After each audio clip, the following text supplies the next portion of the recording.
বাজে। এখন কোথায় আছি আমরা? উত্তরের আড্ডাতে বসে আছি, চা খেতে এসেছি এখানে।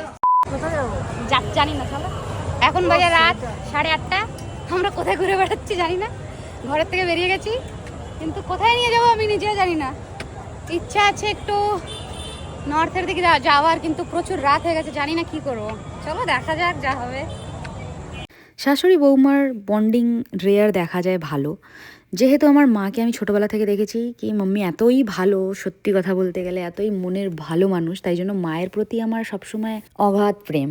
সে যেই মাই হোক না কেন, যার মা হোক, আমার দেখে একটু বেশিই ভালোবাসা এসে যায়।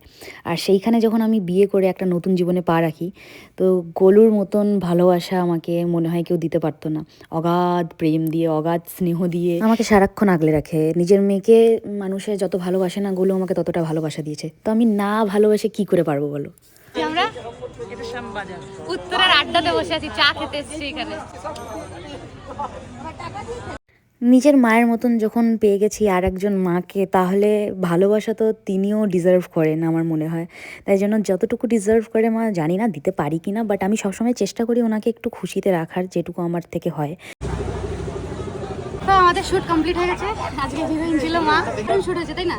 হিরোইন না, খুব সুন্দর শুট হয়েছে, তোমাদের দেখাবো, দাঁড়াও এডিটটা করে নিই। আরো কিছু।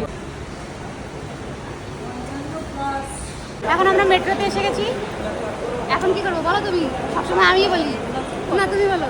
সবাই বলতে পারে না, না পারে না, বলো বলো। এখন আমাদের মেট্রো আসবে, এখান থেকে আমরা যাবো দমদম, হ্যাঁ দমদম থেকে যাবো মধ্যমগ্রাম। চলো মেট্রো। এই ভিডিওটা সত্যি খুব ভালো করেছিলাম, মানে খুব ভালো এডিটিংও হয়েছিল, গানটাও খুব ভালো দিয়েছিলাম। মায়ের পেজেই আছে, যদি দেখতে চাও তাহলে দেখতে পারো। মাকে আমি ট্যাগ করবো এই ভিডিওটায়। মা কখনো এই লোকাল ট্রেনে সেরকমভাবে যাতায়াত করিনি নিজের জীবনে। বাবা সবসময় গাড়িতে করেই নিয়ে যায় সবসময়। তো কিন্তু ওনার এইসব এক্সপ্লোর করতে বেশ ভালো লাগে। তো আমি আসার পর এইগুলো এক্সপ্লোর করাই। আরও অনেক ব্লগ আছে যেগুলো আমি শেয়ার করবো, যেখানে মা আর আমি ডেটে গেছি। দেখা হচ্ছে নেক্সট ব্লগে। এই ব্লগটা কেমন লাগলো আমার শাশুড়ি আর বৌমার অবশ্যই জানাবেন। টাটা।